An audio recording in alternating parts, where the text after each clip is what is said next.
Hi everybody, it's Claire back with another art journal video. Today I'm playing in the craft journal using some gloss sprays on the background. So I'm just adding a thin layer of clear gesso to the page. So this is just so that the gloss sprays won't soak into the background, but will sit on the top of it a bit more. This paper is very porous, and so I didn't really want the look where the colours were faded. I wanted them to be quite vibrant and bright. And stay in the foreground really.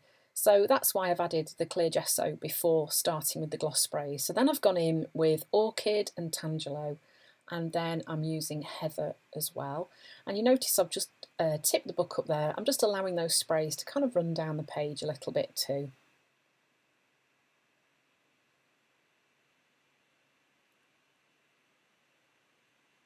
And then once that's mostly dry, I'm then going to go in and just add another little spray of the Orchid again.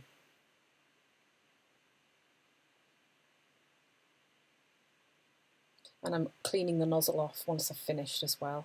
It doesn't always make a massive difference to whether the sprays clog or not, but it can help, so it's worth doing. So this is a stamp set called Say Yes. It's one of Dina Wakley's older stamp sets. I'm going to be using this as my face on the page, and then I'm going to build around this. So this is going to be my base, really, my starting point. I'm going to stamp that using black archival ink onto some of this clear collage tissue paper, and I'm going to cut it out and stick it in place using some matte gel medium.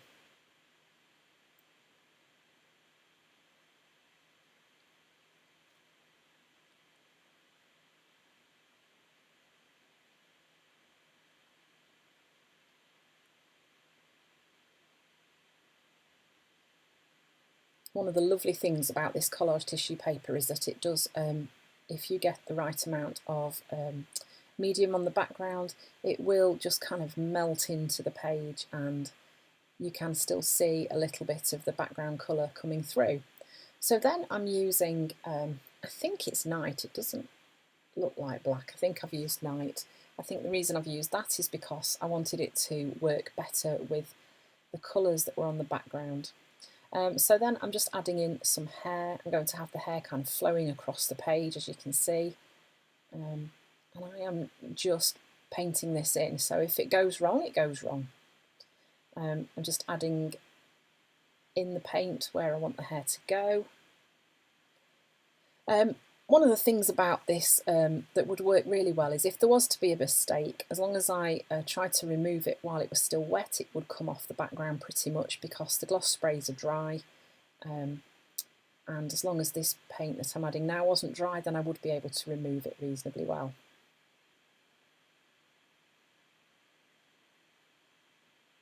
Then I'm using the Mosaic stencil, which is one of the new ones from Dina Wakley, with some Tangelo.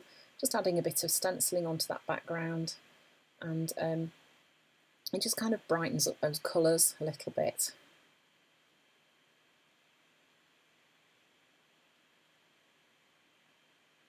And then I'm using Orchid, so I'm using some of the same colours that I've used with the gloss sprays, but also adding in some ones that will also work with it too. Then this is the Mantra stencil from Dina Wakley, and I'm just using a bit of white paint through there and adding a little bit of text onto the background that you can still see. There's not much there, is there?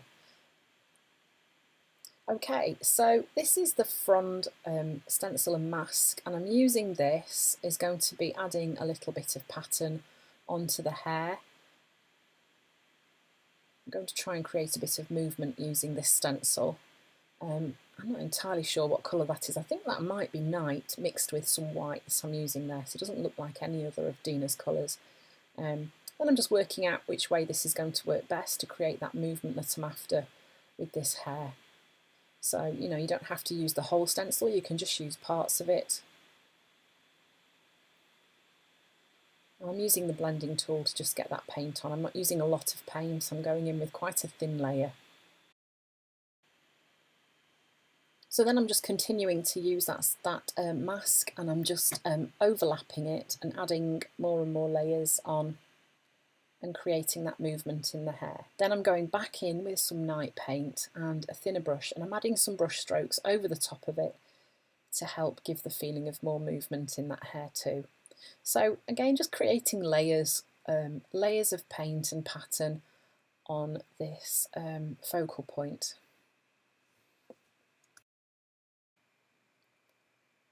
Then I'm using the Signo Uniball in white, and I'm adding in the whites of the eyes and a little catch light in the eye as well, just to kind of bring those eyes a bit more to life. You'll notice I've also added a little bit of colour onto the cheeks.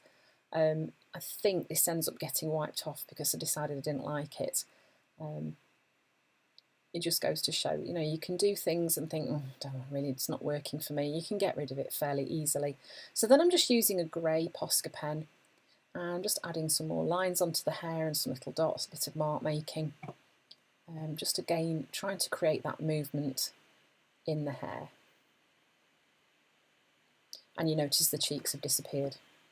They're not quite as prominent as they were. I think the thing with putting that really light colour on was that it pushed them too far into the foreground. So that was the first thing that drew your attention. And that really wasn't what I was after. So they disappeared. Then I'm using a scribble stick, which I've added some water to, and just added some colour on there, and then just using a tissue, I'm just dabbing a little bit of it away. So it's just leaving a little bit of colour behind, but not quite so much like you think, whoa, those are really in your face. You're wanting a much more subtle look. So I'm just using the same scribble stick and adding a little bit of colour onto the lips and just using my finger to blend that.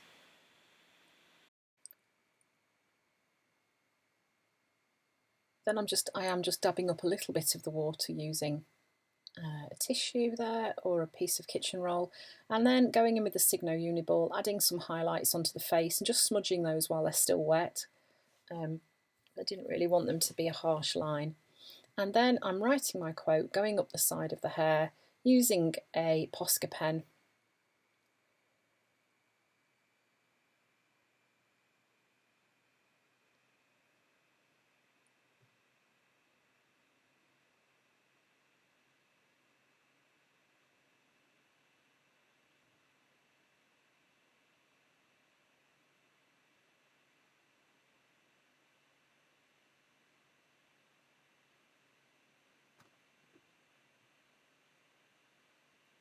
Giving that a quick dry, and then I'm going to go in and just add a bit more definition to some of those letters.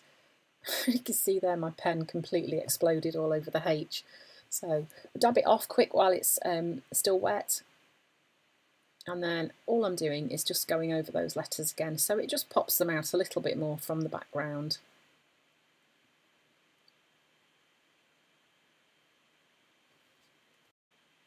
And then last but not least, I'm just adding some of my marks onto the page, just some well-known dots that I like to add onto my pages. Sometimes it just feels like a page isn't finished without doing this. And then that is pretty much it. So this kind of page was just built out using that one stamped image from the face and then adding my own hair onto that and working out from there. So I hope you've enjoyed the video. Thanks for watching. And I hope to see you again soon.